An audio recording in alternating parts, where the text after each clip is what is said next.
ثم أرسل إليه الرسل ليرتقي بالنفس من حالتها السيئة الأمارة بالسوء إلى حالتها الكاملة، مرورا بالنفس اللوامة والراضية والمرضية والمطمئنة والكاملة. وأكمل نفس خلقها الله هي رسول الله صلى الله عليه وسلم، ولذا هو الأسوة. فقد كان لكم في رسول الله أسوة حسنة. فالإنسان إذا ترك نفسه إلى الإيمان فكل كافر نفسه أمارة علامتها أنها تفعل ما شاءت وقتما شاءت كيفما شاءت بدون ضابط، وبالتالي يكون همها تحصيل لذتها وقتما شاءت كيفما شاءت، لا ضوابط ولا حياة ولا أخلاق. ولو تظاهرت الأخلاق ولكن ليست متحققة للتظاهر، كما نرى مثلا المجتمع الغربي يدعي أنه يريد حقوق الإنسان، وهو أكثر المجتمعات تهدر حقوق الإنسان، وهو يدعي الأخلاق، لكن إذا نظرت إليه غير متحقق لما يدعي العدل، وهم الذين نشروا الظلم في البلاد والأجيال. يدعي الحرية وهم الذين أسرتهم شهواتهم، فكيف يكون الأسير حر وهو صار أسير ومكبل بشهواته وبغفلاته وجهالاته وتحصيل ملكاته كالحيوان، بل هم أضل. لماذا هم أضل؟ لأن الحيوان غير مكلف، لكن الإنسان مكلف. الحيوان غير عاقل، لكن الإنسان عاقل. فلو عاش الإنسان العاقل المكلف حياة الحيوان كان أضل من الحيوان. أين العقل وأين التكليف وأين التشريف؟ الحيوان حي بلا روح، ولكن أنت أيها الإنسان لك روح.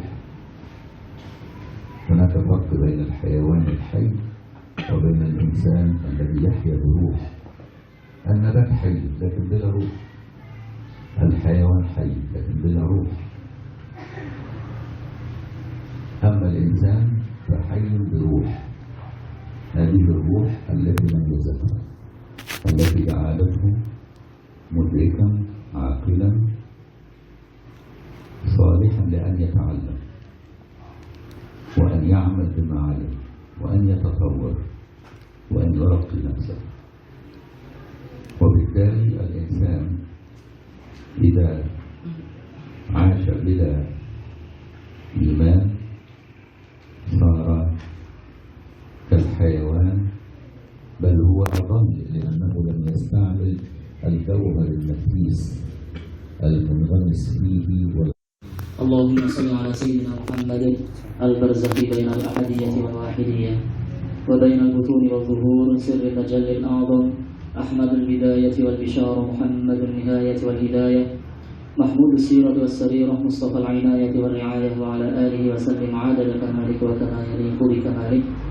اللهم صل على سيدنا محمد مجل الربوبية بقول وما أرسلناك إلا رحمة للعالمين، ومفتتح النبوة بقول وإنك لتلقى القرآن من لدن حكيم عليم، ودجل الألوهية الأعظم بقول وإنك لتهدي إلى صراط مستقيم، صاحب الخلق العظيم والنهج القويم والصراط المستقيم الرؤوف الرحيم، وعلى آله وسلم بقدر ما وضعته فيه من أسرارك، واجعل لنا منه أوفر نصيب من العناية والرعاية يا الله يا مجيب. اللهم صل على سيدنا أحمد الأولية والرسالة، وسيدنا محمد الآخرية والنبوة والهداية، المتخلق بالعبودية والقائم بحقوق الربوبية والألوهية على أكمل وجه، وعلى آله وصحبه وسلم كما هو أهل بما أنت أهله، وأمن منه على يديه أوفر نصيب من القرب والتخصيص يا كريم يا مجيب يا ودود يا الله يا الله يا الله. Fadilat Maulana Habibullah Ta'ala wa ra'ah wa nafa'ana bihi wa bimasyayikhina fid darain amin, mengatakan dalam penyampaian syarah daripada kitab Manazil As-Sa'irin ini, beliau menyampaikan bahwasanya Allah Subhanahu wa Ta'ala menciptakan manusia pada dasarnya dibekali dengan nafsu. Akan tetapi jenis nafsu tersebut adalah nafsu yang ammarah, yang senantiasa memerintahkan kepada setiap hal-hal yang buruk. Lantas Allah Subhanahu wa Ta'ala mengutuskan para nabi dan rasulnya alaihimussalatu wassalam agar memerdekakan mereka dari belenggu nafsu ammarah, meningkat, naik derajat menjadi nafsu yang al-lawwamah, kemudian menjadi nafsu yang mutmainnah, kemudian nafsu yang radiyah, menjadi nafsu yang mardiyah, sampai menjadi nafsu yang al-kamilah. Kemudian makhluk yang paling sempurna nafsunya adalah beliau baginda Muhammad sallallahu alaihi wasallam. Maka dari itulah Allah Subhanahu wa Ta'ala berfirman, laqad kana lakum fi rasulillahi uswatun hasanah. Baginda Muhammad sallallahu alaihi wasallam adalah merupakan uswah, suri tauladan bagi kita agar kita sampai kepada maqam nafsu yang kamilah sempurna.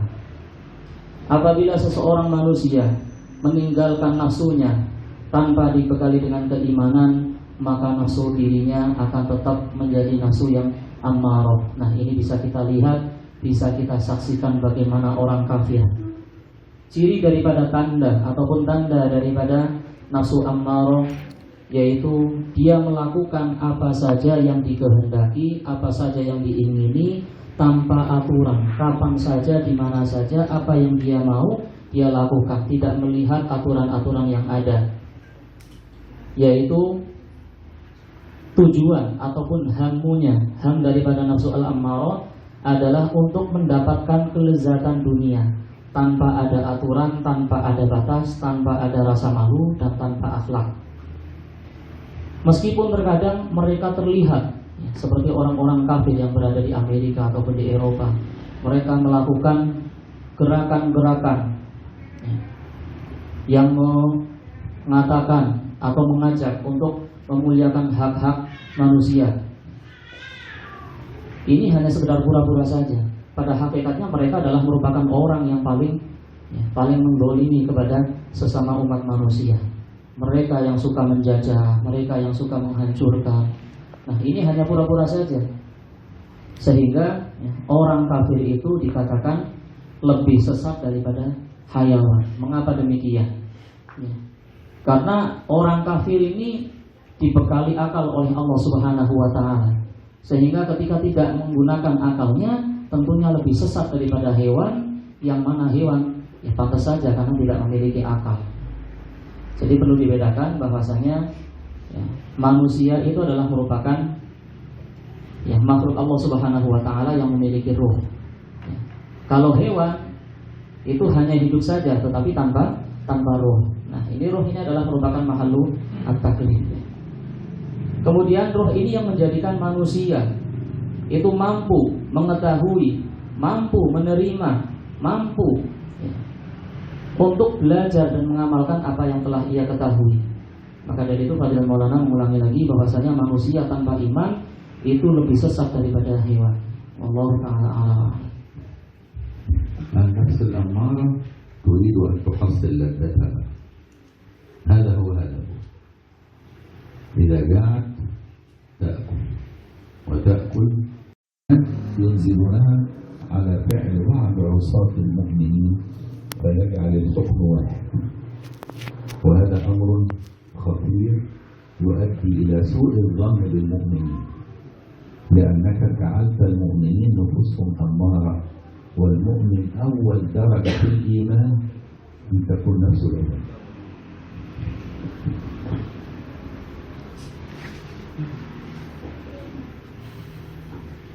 Bismillahirrahmanirrahim. Fadilat Maulana Habibullah Ta'ala wa nafa'ana bihi wa bimasyayikhina fid darain amin menyampaikan bahwasanya yang namanya nafsu al-ammarah yang senantiasa memerintahkan manusia untuk melakukan keburukan itu disopiri oleh hawa. kemudian dihiasi oleh setan, baik itu setan yang berupa manusia ataupun setan dari golongan jin. Kemudian yang namanya nafsu al-ammarah ini, dia hanya memerintahkan saja, tidak pernah mengatakan jangan. Semuanya disuruh melakukan, akan tetapi tidak pernah melakukan atau mengatakan jangan melakukan ini, tidak boleh.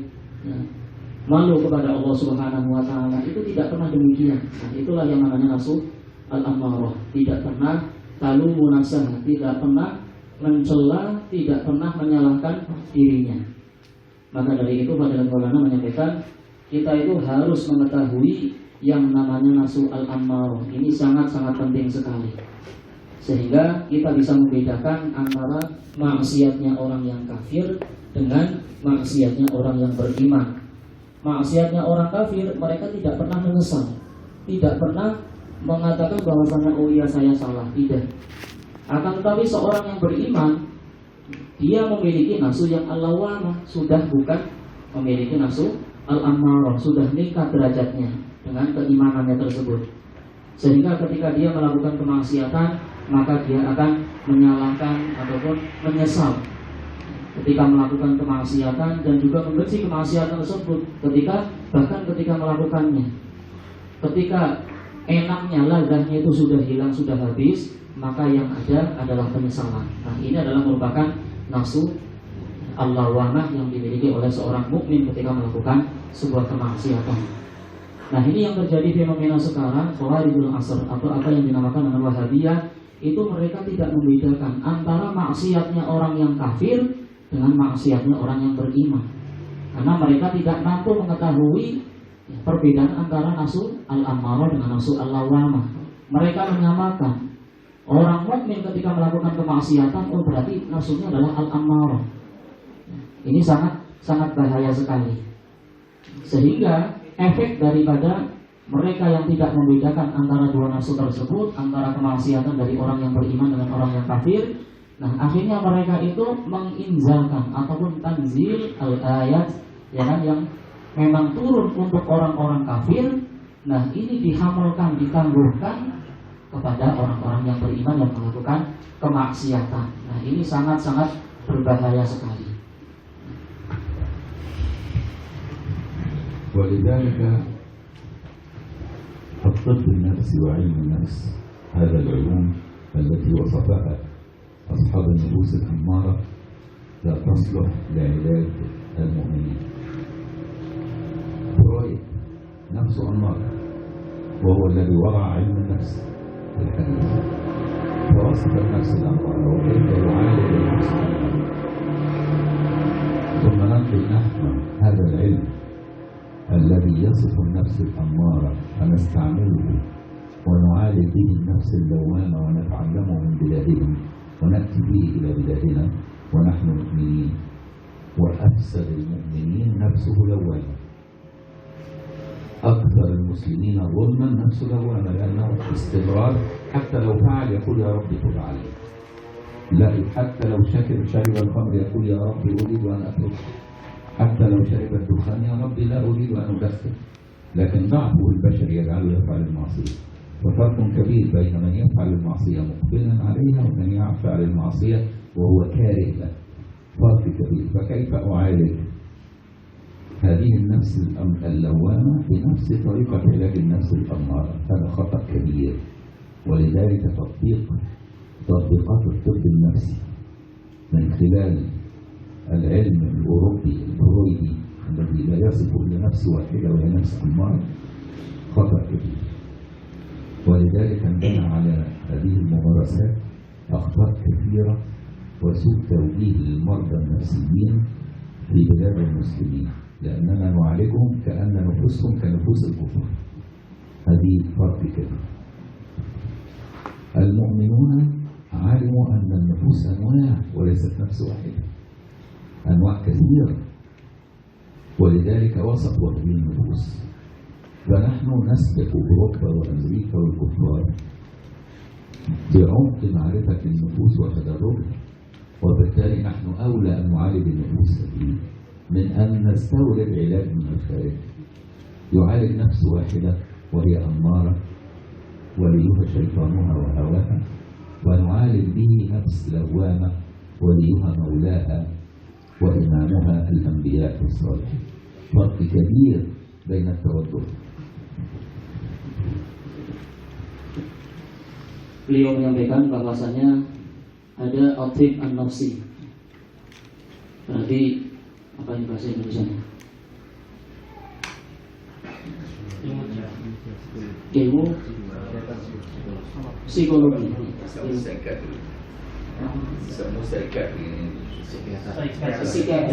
Psikiater lah. Ilmu psikologi, psikiater. Nah, yang dipelajari di barat sana atau di negara-negara orang kafir itu mereka taunya hanya nafsu al-amarah saja, karena memang mereka adalah orang-orang kafir tidak beriman. Ini berasal dari Freud. Maka dari itu ilmu psikiater yang dari barat dibawa ke negara Islam untuk mengobati psikiaternya orang-orang yang beriman. Nah, ini adalah merupakan sebuah kesalahan, tidak pas. Mengapa? Ya karena orang yang beriman ketika membutuhkan ilaj, mereka adalah merupakan pemilik nafsu minimal al-lawamah. Sedangkan pengobatannya menggunakan nafsu al-amarah, sehingga tidak pas sekali. Orang yang beriman ketika melakukan kemaksiatan, dia pasti akan menyesal. Mengapa saya melakukan ini? Ya Allah, saya tidak akan mengulanginya lagi. Meskipun nanti mengulanginya lagi. Akan tetapi orang kafir ketika melakukan kemaksiatan memang mukbil alaiha. Memang istilahnya langsung melakukan tanpa berpikir, tanpa penyesalan. Ya saya melakukan seperti ini ya biasa saja. Akan tetapi orang yang beriman ketika melakukan kemaksiatan, dia ada rasa penyesalan. Nah, ini bedanya seperti itu. Maka dari itu mempraktekkan ilmu psikiater yang diadopsi dari barat atau yang dinamakan dengan Freudi, ya kan, untuk memberikan atau mengobati orang yang beriman, ini adalah merupakan kesalahan yang sangat besar. Nah, ini efeknya apa? Yaitu di dalam memberikan taujihat ataupun di dalam memberikan treatmentnya, seperti itu. Cara-cara pengobatannya ini seperti tidak nyambung. Nah, kemudian kita sebagai orang yang beriman itu mengenal jenis-jenis nafsu itu sangat banyak sekali. Sebagaimana tadi disebutkan oleh Maulana, ya kan, ada nafsu al-lawamah, kemudian ada mutmainnah, kemudian ada radiyah, ada mardiyah, kemudian sampai menjadi nafsu yang al-kamilah. Dengan demikian kita itu lebih maju daripada mereka orang-orang kafir di Eropa ataupun di Amerika di dalam ilmu psikiaternya. Maka dari itu, oleh sebab kita lebih maju keilmuannya, maka kita lebih berhak di dalam memberikan solusi yang bersifat psikiater tersebut. Wallahu a'lam.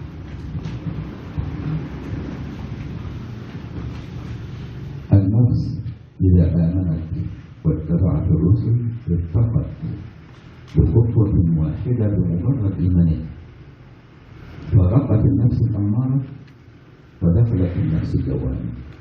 ما هي النفس اللوامة؟ هي النفس التي تلوم صاحبها إذا حصلت لذتها بغير ضوابط الوحي، سميت لوامة لذلك. يعني النفس اللوامة، نفس المؤمن تأكل كما يأكل الكافر، ولكن فرق كبير بين أكل المؤمن صاحب النفس اللوامة وأكل الكافر صاحب النفس الأمارة. المؤمن إذا أكل يبحث عن الحلال ولا يأكل إلا ما أحله الشرع له، إذا هناك ضوابط. فإذا أكل الحرام نفسه تلوم. الكافر ليس عنده أصلا فرق بين حلال وحرام، لا يعرف أصلا حلال وحرام، هو كدواب الأرض يأكل وخلاص. فرق كبير. فالمؤمن بنفسه اللوامة عنده ضوابط في تحصيل ملذاته، فإن أخذ لذته بغير ضوابط ما علمه من مقتضى الإيمان لمته نفسه. نسمي النفس اللوامة هي الضمير، ضميره يؤنبه لما أكلت الحرام، لما شربت الخمر، لما أكلت حتى شبعت فدب الخمول في جسدك فكسر نومك وقلت عبادتك. لما وكأنها داخله رسول يدعوه إلى الخير من داخله. فالنفس اللوامة بمجرد أن دخلت النفس الأمارة إلى الإيمان صار رسولها في باطنها، يكلمها، يحدثها، يضبطها. فإذا انحرفت تجاه النفس الأمارة يريد أن يجعلها تعود مرة، يقول لها حصلي لذتك لا بأس ولكن بضوابط الشرع. تريد طعام كل من الحلال، فإذا أكلته لا تشبع، ولا تأكل إلا إذا جعت، وإذا طاب عندك طعام أعطيه لغيرك. ضوابط لا تعرفها النفس الأمارة لكن تعرفها نفس المؤمن. فإذا فعل المؤمن هذا وأكل بهذه الطريقة حصل لذة الطعام ووجد سعادة في قلبه وراحة. إذن المؤمن إذا حصل لذته التي هي لحظية بضوابط الشرع تولدت سعادة في قلبه وانشراح في الصدر. أما الكافر صاحب النفس الأمارة إذا حصل لذته وشبع منها حدث في قلبه ملل وكآبة وفتور، بخلاف النفس المؤمنة إذا حصلت لذتها بضوابط الشرع تشعر بسعادة ونشاط وإقبال على الحياة، ولذلك لا تحتاج إلى خمر لينسيها ما هي فيه من وجه. هو يريد أن يكون متيقظا باستمرار، لا يريد أن يكون غائبا عن إدراكه. أما الكافر يريد أن يغير إدراكه، وهي باطن نفسه الحقيقية التي خلقها الله تريد أن تعرف مولاها، يريد أن يخدرها بالخمر حتى يستمر في تحصيل ملذاته بغير ضابط. ولذا استعمال الخمر عند الكافر صاحب النفس الأمارة ضرورة حياتية لا يستطيع أن يتركه، فإذا تركه اكتئب وانتحر. استعمال المخدرات ضرورة عنده حتى يخدر ما في داخله من متطلبات النفس التي تناديه من بعيد بضميره من بعيد. كيف تفعل ذلك؟ لأن الإنسان مفطور على معرفة خالقه، فيجد نفسه مخالف بنفسه الأمارة فطرته الحقيقية العميقة فيه، ولها صوت ولكن صوت خافت. هذا الصوت الخافت حتى لا يريد أن يسمعه وهو خافت، يريد أن يخفيه بالكلية. فكيف يخفيه؟ بالانغماس في الخمور والمخدرات وغير ذلك. لكن المؤمن يريد أن يسمع هذا الصوت الخافت الذي في قلبه يدله على الخير ويلومه إذا حصل اللذة بغير ضوابط الشرع. واضح؟ ولذلك حرم الله الخمر، لأن الخمر تميت النفس اللوامة وتجعلها أمارة. فإذا شرب الإنسان الخمر قتل وزنى وفعل كل شيء، لأنه صارت نفس أمارة بلا ضوابط، كسيارة تسير بلا فرامل، فلا بد أن تعمل حوادث. فإن الخمر تعطب هذه الفرامل الكابحة التي تفتح به النفس فتضر غيرها وتضر نفسها، كالذي يسوق السيارة بلا فرامل يقتل غيره ويقتل نفسه. هذا هو الفرق المهم، أن النفس اللوامة هدفها تحصيل السعادة من خلال أخذ الملذات بضوابط الشرع.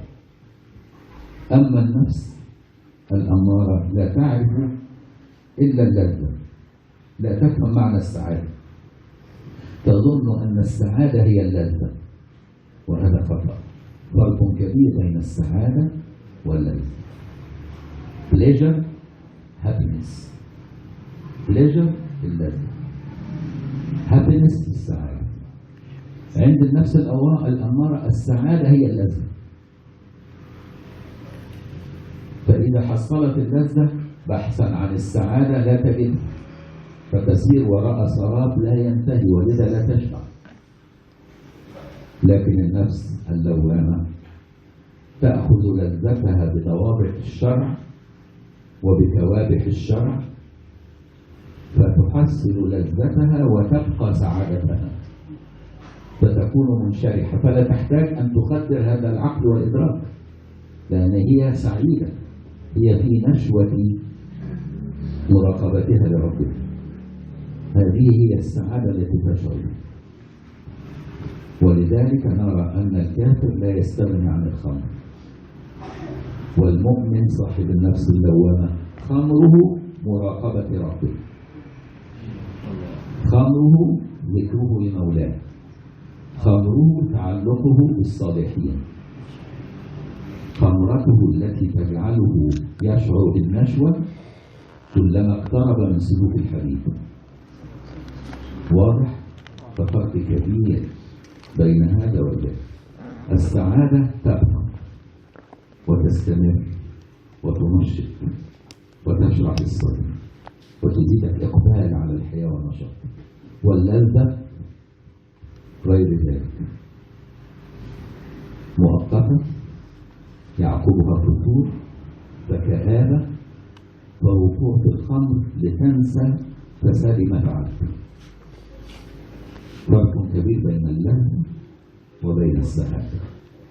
هدف المؤمن تحصيل السعادة في الدارين، ليس في دار الدنيا فقط، بل في دار الدنيا ودار الآخرة، لأن النفس اللوامة لها عينان، عين على الآخرة ما بعد الموت، وعين على الدنيا وهي واقعها الذي تعيش فيه.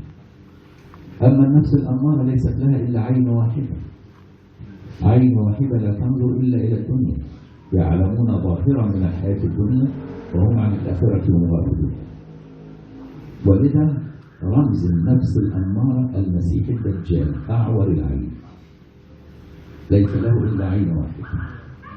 الدولار الأمريكي مرسوم فيه عين واحدة، لأنه هو عملة الدجال. We trust in dollar، يعني نعتقد في المال، يعني إيماننا هو تحصيل المال. يقولون ذلك، هم لا يستحون من ذلك، هم يصرحون، لأن لا لوم عندهم، هم صرحاء مع أنفسهم. We trust in dollar. عندما تنظر إلى الدولار تجد له عين واحدة، يعلمون ظاهرا من الحياة وهم عن الآخرة مغافلون. انظر فرق كبير بين الذي يريد أن يحصل اللذة فليس له إلا عين واحدة، والذي يريد أن يحصل لذته بضوابط شرعية فيحصل سعادة الدارين وهو له عينان، عين على الدنيا وعين على الآخرة، رقابة للدنيا ورقابة للآخرة.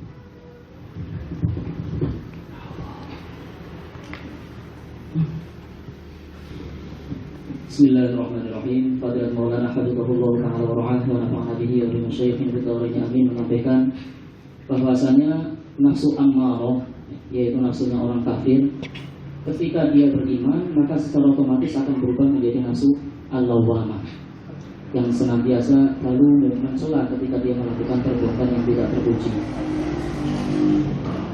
mencela ketika dia mendapatkan kelezatan yang tanpa dobit, tanpa aturan. Seorang mukmin ketika makan, maka nafsu lawamahnya akan mengatakan makan yang halal, yaitu at-thayyibat, sesuatu yang diperbolehkan oleh syariat. Kemudian ketika dia memakan sesuatu yang haram, maka dia akan merasa menyesal. Nah, nafsu lawamah inilah yang dinamakan dengan dhamir. Dinamakan dengan ad-dhamir.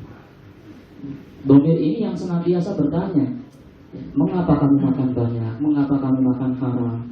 Itu senantiasa bertanya kepada nafsu kita, mengapa saya melakukan sesuatu yang dilarang oleh syariat. Kaya-kaya di dalam dhamir tersebut itu ada malaikat, ada utusan yang senantiasa memerintahkan kita untuk melakukan kebaikan, senantiasa membisiki kita untuk melakukan kebaikan. Sehingga kaya-kaya dia berkata, kamu boleh mendapatkan apa yang kamu inginkan dari kelezatan-kelezatan tersebut, akan tetapi dengan syarat harus sesuai dengan aturan syariat. Maka dari itu, apabila ketika seorang itu memiliki nafsu yang lawwamah ataupun dinamakan dengan dhamir, maka dia akan mendapatkan kelezatan. Kemudian yang kedua, dia mendapatkan sekaligus kebahagiaan. Kemudian hatinya itu terang, insyirah. Berbeda dengan kafir. Kalau kafir maksudnya adalah al-amarah, sehingga yang ada adalah kebosanan. Setelah dia mendapatkan kelezatan tersebut, kemudian apa, dia merasa bosan, kemudian merasa frustasi, kemudian futur, merasa lemah, sehingga butuh pada khamr. Tujuannya apa? Dia melupakan semua itu semua, sifat-sifat malunya. Kemudian dia tidak pernah akan terlepas dari yang namanya khamr ataupun perkara-perkara yang membuat dia itu mabuk. Sehingga beliau mengatakan bahwasanya yang namanya khamr adalah merupakan sesuatu yang harus bagi orang kafir. Kalau tidak ada khamr, ya kan, maka mereka akan lari kepada bunuh diri. Dan ini yang sering terjadi di negara-negara kafir. Kemudian pada hakikatnya setiap manusia itu diciptakan memang mengenal Tuhannya. Akan tetapi nafsunya orang kafir, yaitu nafsu yang al-ammarah, suara ini sangat lemah sekali, sehingga ditutup oleh nafsu al-ammarah, tidak mau mengenal Tuhan. Sehingga mereka menutupnya dengan apa? Dengan cara meminum khamr, mengkonsumsi abiun, heroin dan yang lain sebagainya. Berbeda dengan orang yang beriman, dia ingin mendengarkan apa yang ada di dalam hatinya, bisikan-bisikan daripada dhamir tersebut. Maka dari itulah Allah Subhanahu wa taala mengharamkan yang namanya khamr, karena memang bisa menutup mata dhamir. Nafsul ammarah ini ya tanpa ada aturan, tanpa ada batasan. Bagikan mobil itu kalau tanpa rem, maka dia akan mencelakai supir dan juga orang yang di sekitarnya, bisa membunuh dirinya sendiri dan juga orang lain. Nah, ini yang namanya nafsul lawwamah ini adalah fungsinya seperti rem. Remnya bagaimana? Yaitu bagaimana mendapatkan kelezatan tersebut, akan tetapi yang sesuai dengan syariat. Nah, itu yang dinamakan dengan nafsul lawwamah. Berbeda dengan nafsul ammarah, yang penting tujuannya adalah mendapatkan kelezatan, mendapatkan apa yang dia inginkan. Maka dari itu Fadilatul Maulana membedakan perbedaan antara as-sa'adah dengan al-ladzah. Kalau as-sa'adah itu artinya apa? Kebahagiaan. Itu apa? Happiness bahasa Inggrisnya. Nah, kemudian kalau ladzah itu dinamakan dengan apa? Pleasure. Bedanya apa? Ketika as-sa'adah, maka dia akan terus menerus. Kemudian sehingga dia itu mampu untuk menghadapi kehidupan yang berikutnya.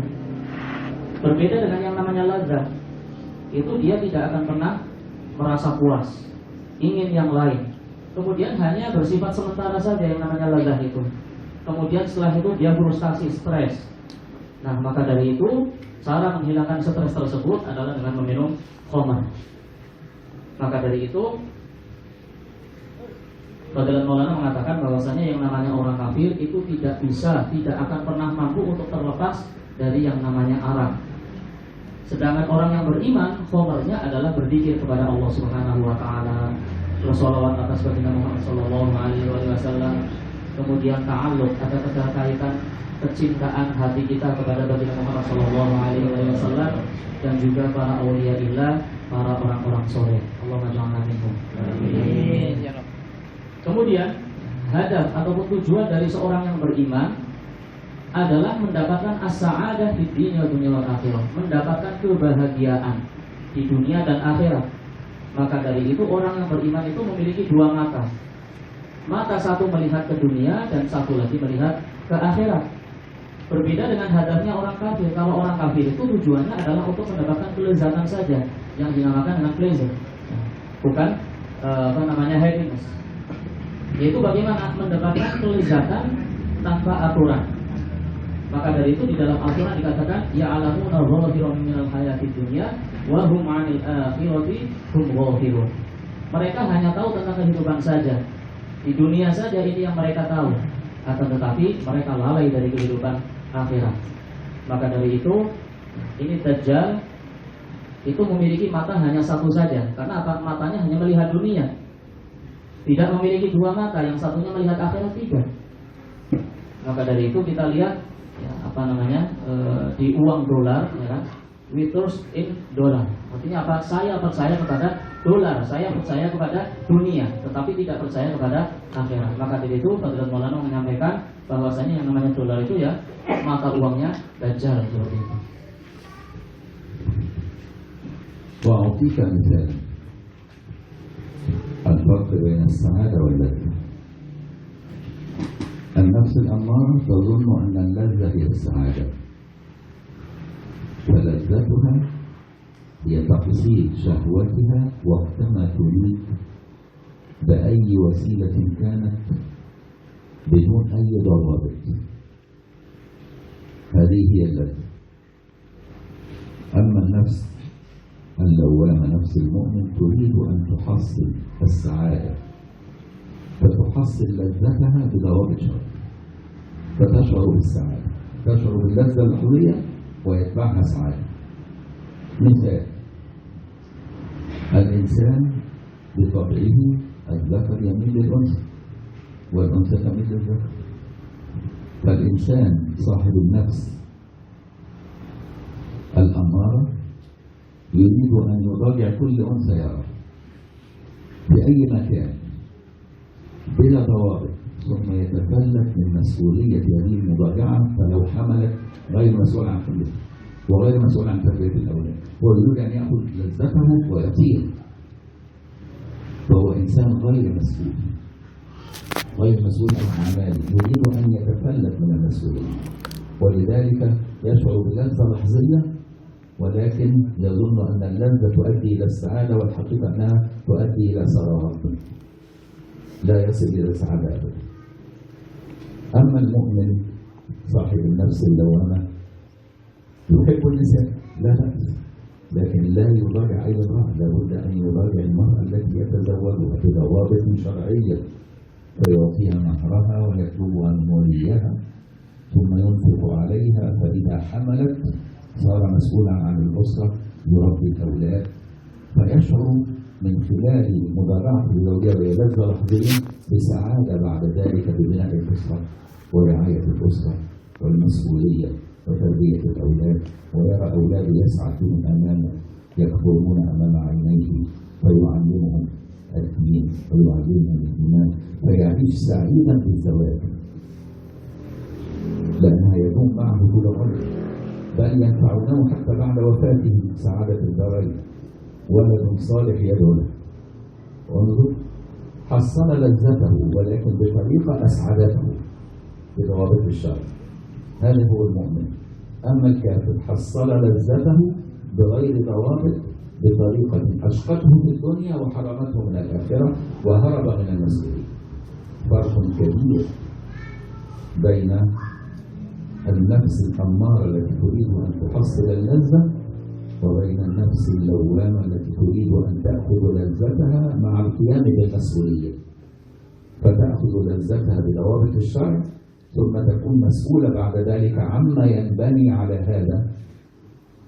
هو يحب جمع المال مثلا، كلنا زين لكم حب الشهوات من الأموال والنساء والذرية وغير ذلك كما بينا، زين لنا فطرة فينا، هذه الفطرة يوظفها صاحب النفس اللوامة المؤمنة بطريقة شرعية، فيحصل المال من حلال، ثم بعد ذلك يقوم بحقه بأداء زكاته، ثم لا ينفقه إلا في طاعة مولاه. أما صاحب النفس الأمارة يحصل المال من أي جهة. أكثر مكاسب أصحاب النفس الأمارة من الدعارة ومن القمار ومن بيع الخمور ومن بيع السلاح ومن بيع المخدرات. هذه هي المكاسب التي تجعل منهم مليارديرات، وهذه الأبواب الخمسة صاحب النفس اللوامة ليس له نصيب فيها بل يفر منها. واضح؟ وهو يحصل المال ولكن من حرام، يظن أن تحصيل المال في حد ذاته هو الذي يجلب له السعادة، والحقيقة أنه لا يجلب له السعادة، فيحصله من أي طريق كان. ولذا أكبر تجارة رائجة على مستوى العالم يحصلون بها المال من أصحاب النفوس الأمارة هي هذه التجارات الخمسة: الدعارة، القمار، الخمور، المخدرات، بيع الأسلحة التي يقتل بها الإنسان في الإنسان. وهذه التجارات الرائدة التي تجعل المكسب أكثر من 500% و1000%، وبالتالي هو يفعلها مقبلا عليها ظنا منه أنه يبحث عن السعادة بتحصيل المال بهذه الطريقة. المؤمن ليس على هكذا. المؤمن يحب المال كصاحب النفس الأمارة يحب المال، لكن المؤمن لا يحب أي مال، يحب المال الحلال، فلا يحصله إلا من طريق الحلال. فإذا حصله لا يمنعه، هم يمنعون هذا المال إذا حصلوا حتى، ويجعلوه أرصدة في البنوك، ويحتكرون الأسواق ليزداد الغني غنى ويزداد الفقير فقرا. أما المؤمن يحصل المال من حلال لينفقه لا ليحبسه عنده، وبالتالي يقوم بحق الفقير وبحق من يعود. فرق كبير بين تحصيل المال صاحب النفس الأمارة وتحصيل المال لصاحب النفس اللوامة، فرق كبير. ولذا إذا نظرت لهذه الفروق علمت أن المؤمن مهما كان عاصيا فهو بالنسبة للكافر ولي من أولياء الله من كبار الأولياء بالنسبة للكفار. تصور أن هناك مسلم عاصي يعيش في بلد كلها كفار، من ولي هذه البلد؟ هذا المؤمن العاصي هو الولي الذي ينظر الله إليه، لأن قلبه تلوم ينظر بعينين، عين للدنيا وعين للآخرة، حتى ولو شاركهم في بعض المعاصي إلا أنه عنده كبح في داخله يلوم لما فعلت كذا، الأولى بك أن كنت تفعل ذلك، وهكذا. ولذا قال سيدنا أبي الحسن الشاذلي: لو كشف نور قلب المؤمن العاصي، نور إيمان قلب المؤمن العاصي لغطى نور الشمس.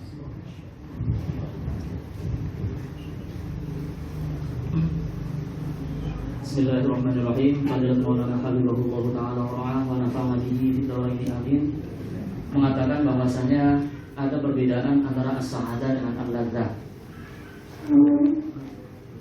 Kalau orang yang memiliki nafsu al-amarah, mereka menyamakan antara as-sa'adah dengan al-ladzah adalah merupakan sesuatu yang sama, sehingga mereka mengatakan atau nafsu al-amarah itu senantiasa mengajak kepada dirinya untuk mendapatkan kelezatan saja, tanpa ada aturan-aturan syariat, tanpa ada aturan-aturan ataupun undang-undang. Kemudian tidak hanya itu,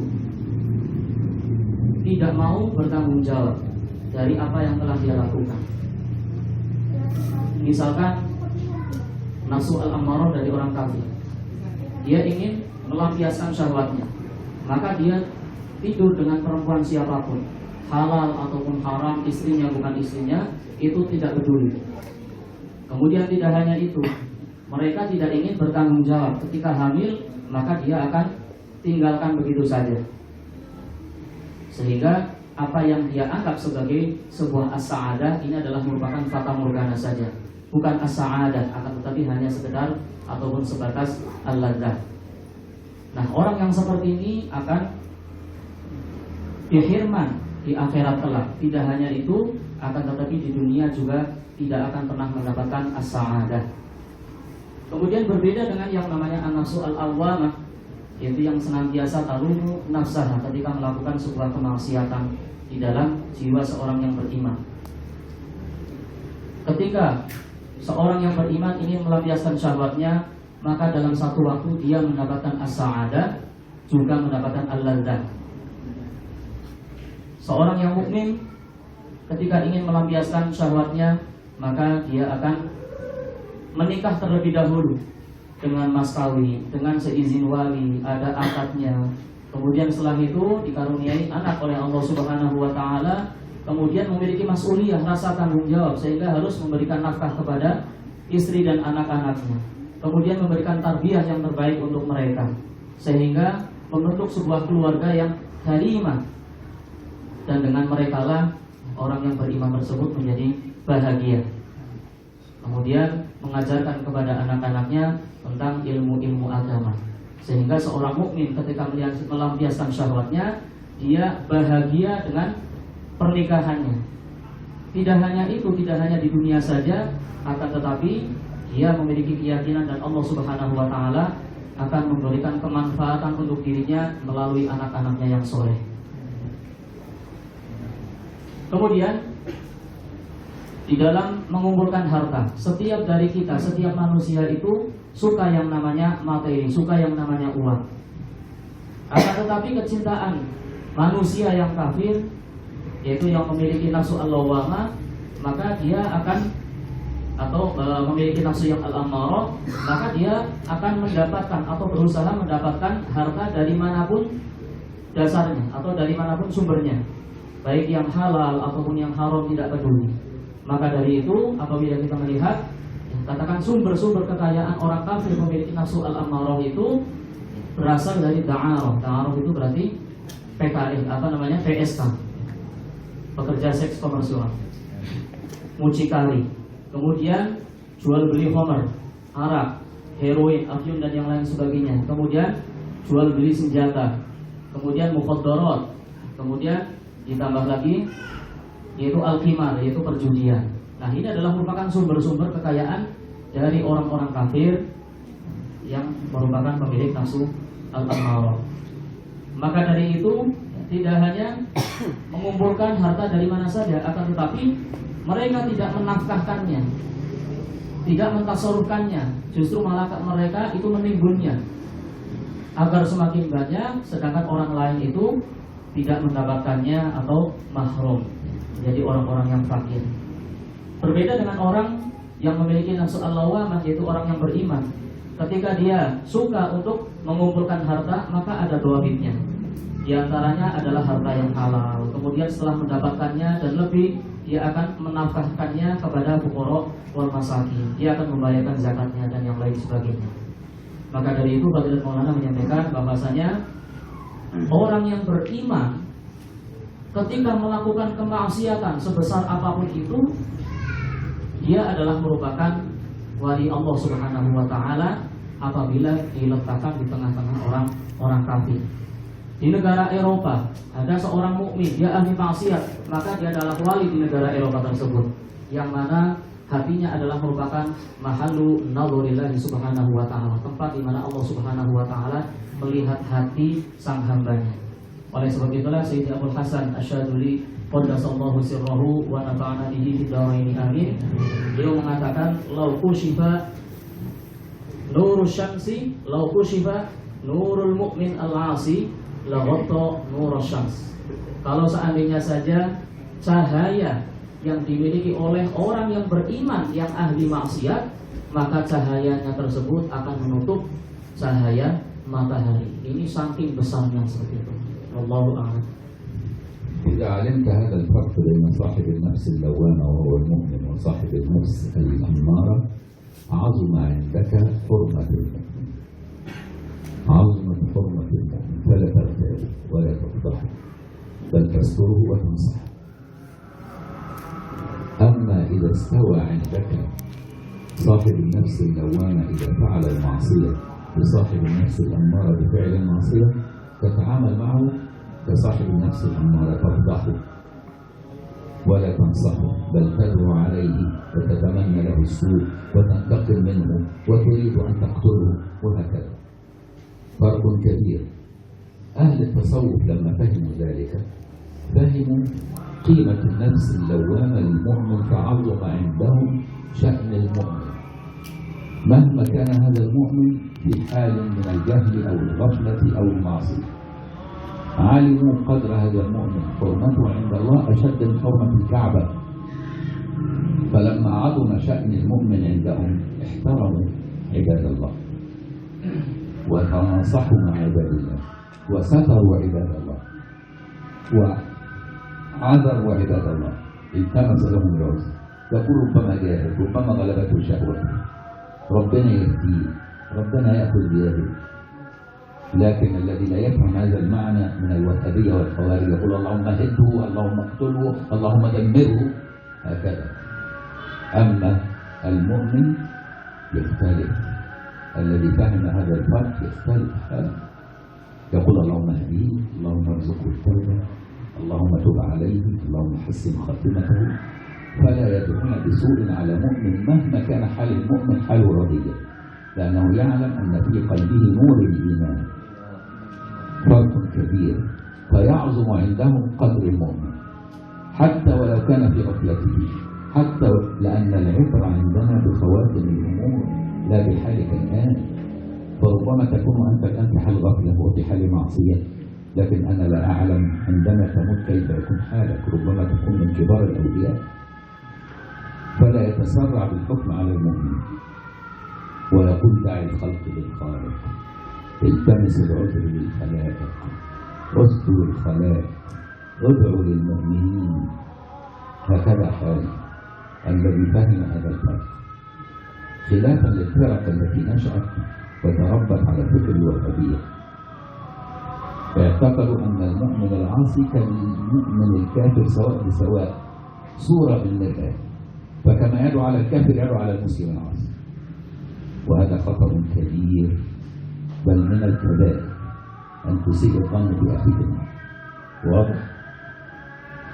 ولذلك عليك أن تتواضع للخلق وأن تتراحم مع الخلق، لأنك صاحب نفس لوامة، صاحب نفس مؤمنة، وأن تخاف من سوء الخاتمة، وأن تسأل الله الثبات في الأمر والعزيمة على الرشد، وأن تحذر الله في كل أحوالك، وأن تستر عباد الله حتى يسترك في الآخرة، وأن تحسن لعباد الله حتى يحسن إليك في الآخرة.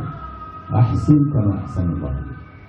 انظر، فرق كبير بين حال المؤدب مع الله من المؤمنين وحال الغافل من المؤمنين الذي فهم الإسلام بطريقة خطأ فحكم على العاصي حكمه على الكافر. فرق كبير.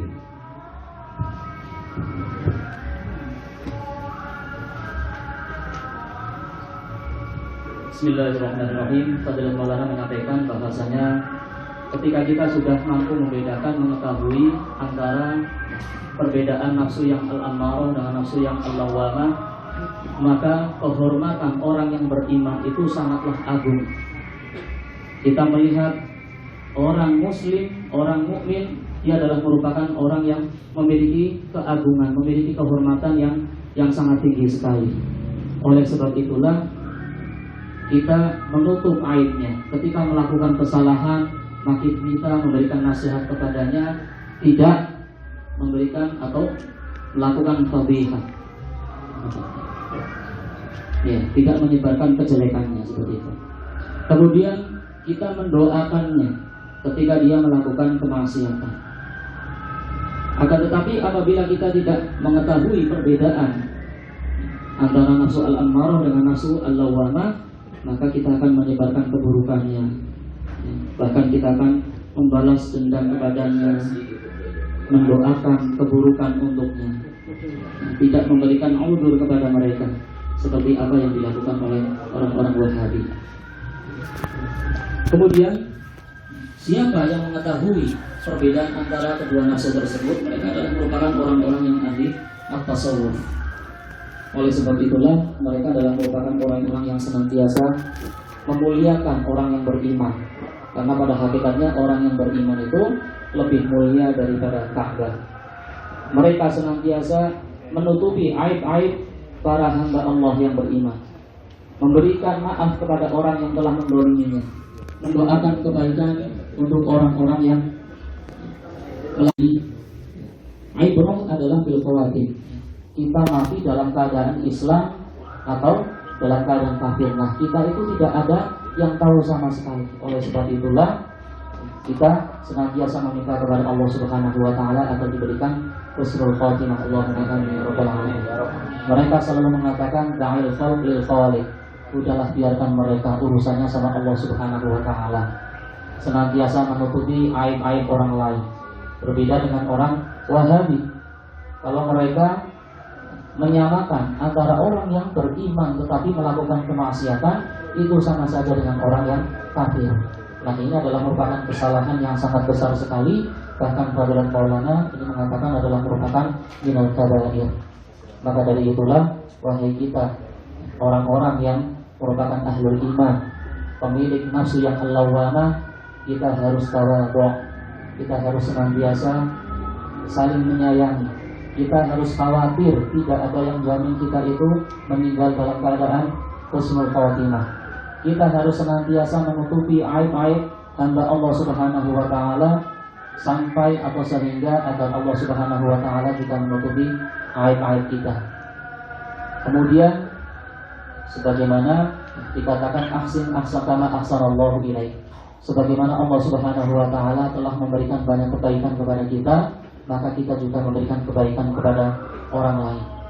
Perbedaan yang sangat-sangat besar sekali antara orang kafir pemilik nafsu al-ammarah dengan kita yang beriman pemilik nafsu al-lawwamah. Wallahu a'lam.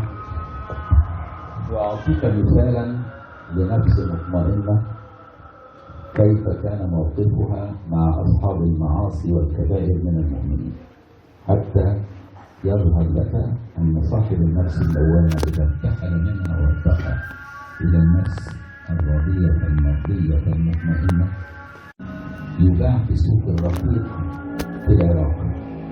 اشترى سيدنا علي الرضا.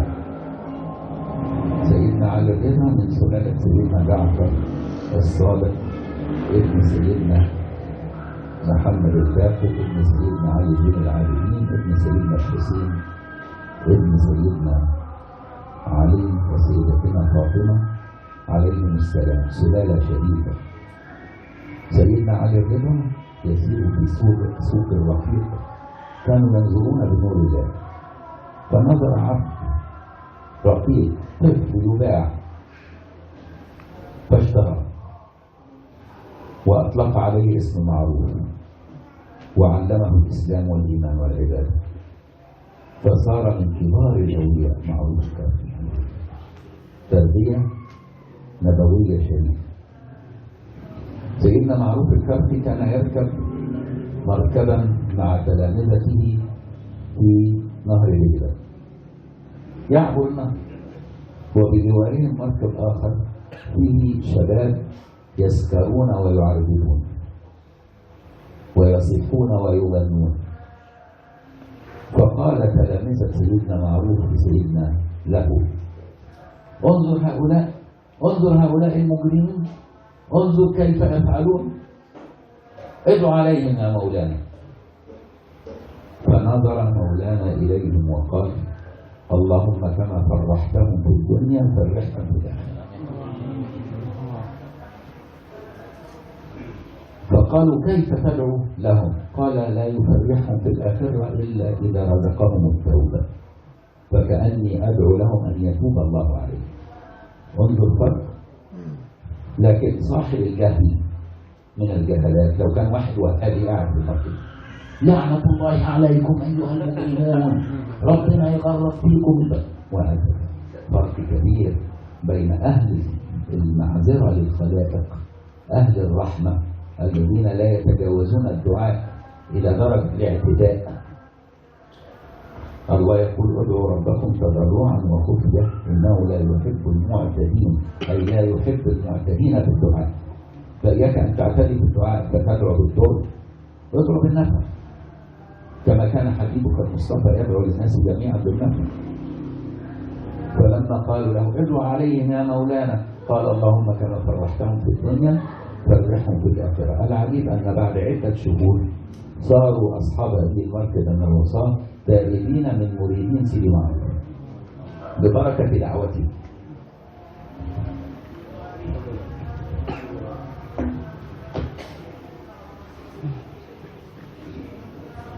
Bismillahirrahmanirrahim.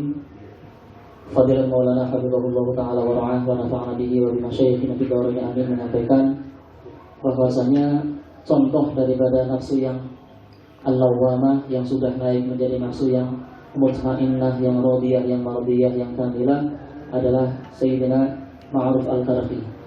bagaimana mauqif, sikap mereka ketika melihat orang-orang yang melakukan dosa besar dari orang-orang yang beriman. Ini Sayyidina Ma'ruf Al-Karfi dulunya adalah merupakan seorang budak anak kecil yang dijual di Baghdad. Nah, kemudian dibeli oleh Sayyidina Ali Ar-Ridha, yang mana Sayyidina Ali Ar-Ridha adalah merupakan keturunan Sayyidina Ja'far bin Shadiq, keturunan daripada Sayyidina Ali Zainal Abidin, keturunan daripada Sayyidina Husain, nasabnya kepada Sayyidina Ali radhiyallahu anhu wa karramallahu wajhahu alaihi salam radhiyallahu anhu ajma'in wa anna ma'hum. Nah, kemudian Sayyidina Ali Ar-Ridha memberikan nama kepada Ma'ruf Al-Karfi tersebut dengan nama Ma'ruf.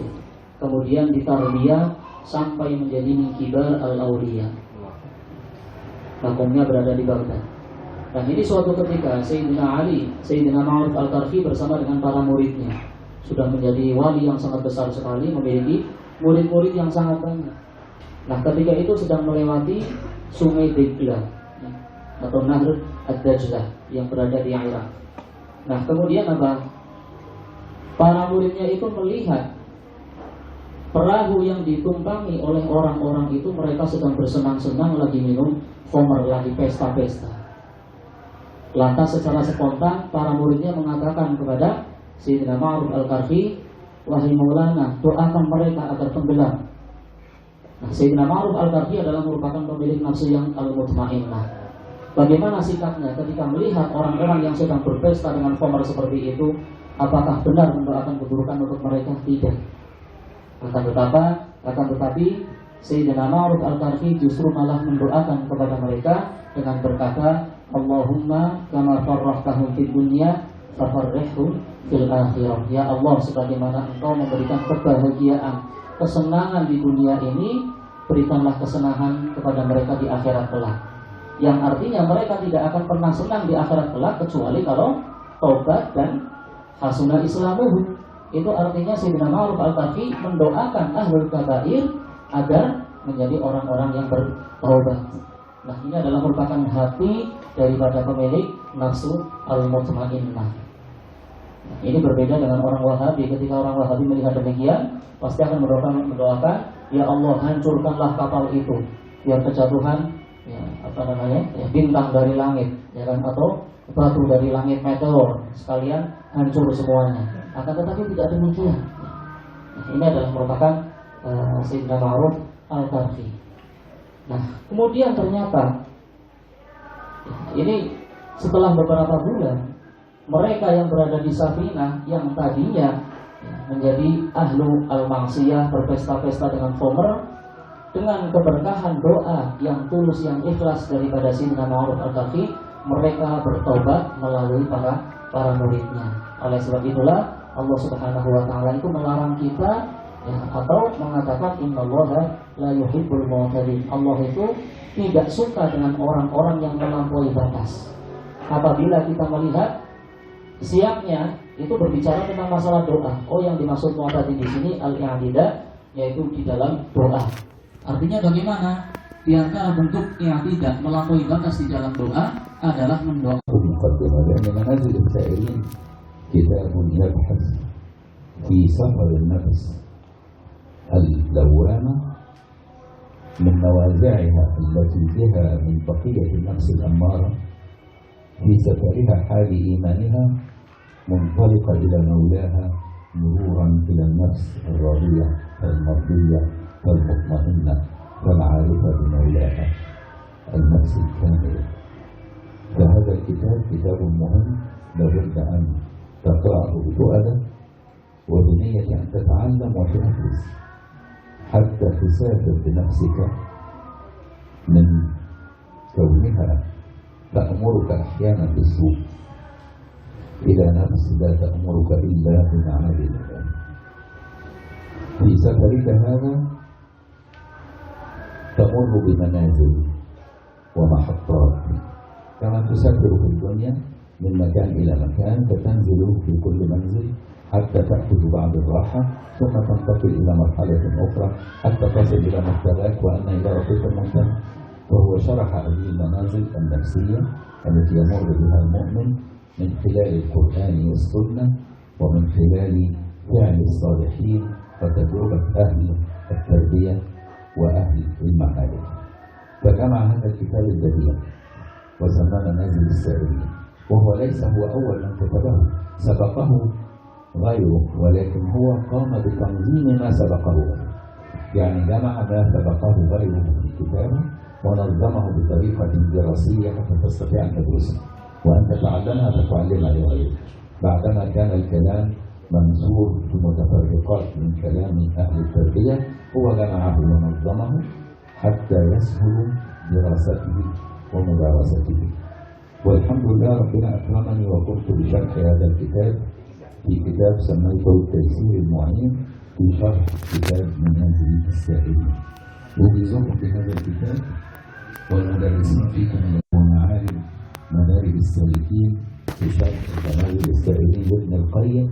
وابن القيم لم يكن متصوفا، لم يسلك الطريق أصلا، وكان تلميذا لابن تيمية الذي أيضا لم يسلك الطريق أصلا، وليس له إسناد روحاني مع الحديث، ولذا انغلق عليه فهم كثير من المعاني التي قالها المصنف.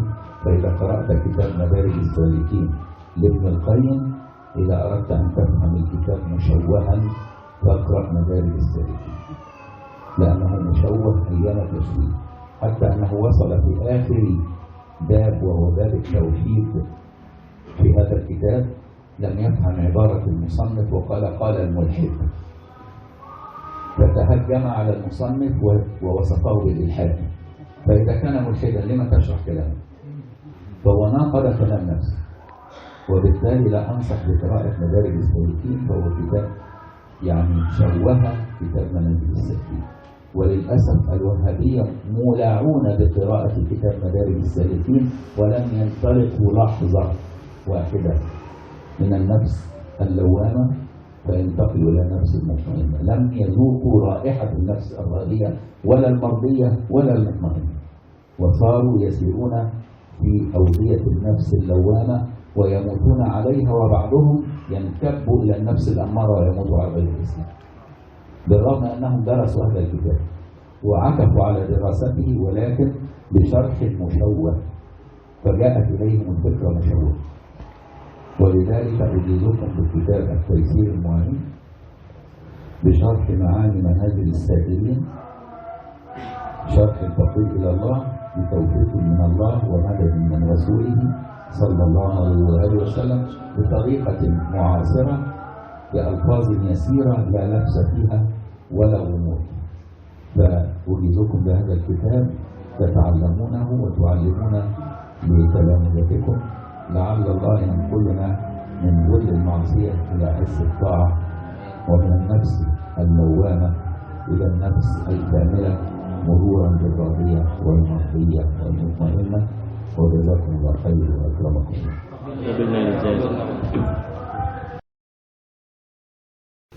Bismillahirrahmanirrahim. Fadilatul Maulana menyampaikan bahwasanya yang tadi dijelaskan adalah merupakan muqaddimah untuk kitab Manazil As-Sairin karya Imam Al-Harawi rahimahullahu taala wa nafa'allahu bihi wa bi masyayikhina wa bi syaikhina fid dharain amin. Di mana di dalam kitab Manazil As-Sairin ini beliau menjelaskan tentang perjalanan safar kita di dalam menuju kepada Allah Subhanahu wa taala yang melalui beberapa tahapan, yaitu mulai dari nafsu al-lawwamah, kemudian menjadi nafsu yang ar-radiyah, kemudian mardiyah, kemudian mutmainnah, sampai kepada nafsu yang al-arifah bi maulaha, yaitu nafsu yang mengenal kepada Allah Subhanahu wa taala. Maka dari itulah di dalam mempelajari kitab ini kita itu harus tu'ada, harus pelan-pelan menghayati, kemudian niat untuk mengamalkannya. Karena pada hakikatnya di dalam safar kita menuju kepada Allah Subhanahu wa taala, yang mana tujuannya adalah Allah Subhanahu wa taala, wa anna ila rabbikal muntaha. Nah, ini kita melalui beberapa mahattah, melalui beberapa manazil, melalui beberapa stasiun ataupun terminal-terminal tanpa pemberhentian-pemberhentian. Nah, ini musannif rahimahullahu taala ya, itu mengumpulkan dalil-dalilnya daripada Al-Quran, kemudian dari Sunnah baginda Muhammad SAW, kemudian dari tajrubah ataupun eksperimen perjalanan daripada waliullah ketika dia menuju kepada Allah Subhanahu wa taala. Nah, Imam Harawi bukan merupakan orang yang pertama kali berbicara tentang manazil ini. Akan tetapi beliau, alhamdulillah bitaufikillah, beliau itu mengumpulkan yang tadinya terpencar-pencar, ya, kemudian mengaturkan atau menyusun biar lebih tertib, biar lebih mudah difahami, sehingga kita mudah untuk menghafalkan dan semoga bisa mengamalkan. Allahumma amin ya rabbal alamin. Nah, alhamdulillah Fadilah Maulana sudah mensyarah kitab Manazil Sa'irin ini yang dinamakan dengan At-Taisir Al-Mu'in fi Syarh Manazil As-Sa'irin. Alhamdulillah ini kitabnya ada, ya. Kemudian Fadilah Maulana mizahnya, keistimewaannya adalah bahasanya dengan menggunakan bahasa yang mudah difahami, lebih sistematis, kemudian sesuai dengan zaman sekarang kita ini. Kemudian ada syarah daripada kitab Manazil Sa'irin yang dinamakan dengan Madarij As-Salikin. Itu karya Ibnu Al-Qayyim Al-Jauziyah. Siapa Ibnu Al-Qayyim Al-Jauziyah? Adalah murid daripada Ibnu Taimiyah, adalah orang-orang yang mengingkari terhadap ilmu tasawuf. Nah, orang tidak setuju dengan tasawuf kok mensyarah kitab tasawuf. Nah, ini kira-kira bagaimana? Akan lucu jadinya. Nah, maka dari itu ya kita akan melihat bahwasanya di dalam syarah Ibnu Qayyim, yaitu di dalam kitab Madarij As-Salikin, ya, Ibnu Qayyim yang tidak pernah mengambil toreko sama sekali, sanadnya tidak bersambung kepada Rasulullah SAW, ya, di dalam mensyarah kitab tersebut itu banyak sekali yang tertutup, artinya tidak mampu mensyarah. Ujung-ujungnya di dalam akhir kitab dia mengatakan bahwasanya waqala al-mulhid, waqala al-mulhid, artinya menuduh Imam Harawi sebagai orang yang ateisme. Ya, kalau memang menuduh seperti itu, mengatakan Imam Al-Harawi adalah merupakan ateisme, ya kan? Ya sudah, ngapain repot-repot mensyarah kitabnya? Akan tetapi inilah yang terjadi, orang-orang Wahabi itu sangat mulaud, mengunggulkan, sangat suka sekali dengan kitab Madarij As-Salikin punya Imam siapa? Punya Ibnu Qayyim Al-Jauziyah. Ini tanpa imam. Nah, sehingga mereka yang katakan memahami ataupun membaca kitab Madarij As-Salikin, ya nafsunya itu tidak akan pernah naik derajat, hanya sebatas nafsu lawamah saja, tidak akan pernah merasakan ataupun mencium aroma daripada nafsu ar-radiyah ataupun mardiyah, kemudian mutmainnah, sehingga nafsu yang al-arifatu maulaha.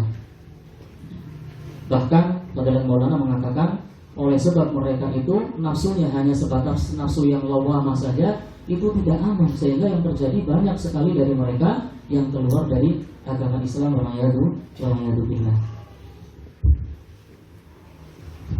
وأخيرا نكتفي بهذا حتى تصلون العصر ولا تنسوا من صالح دعائكم، وأسأل الله لكم ولنا ولتلامذتكم وللموجودين في هذه المعاهد الدينية التابعة لنهضة العلماء بكافة أنحاء مصر.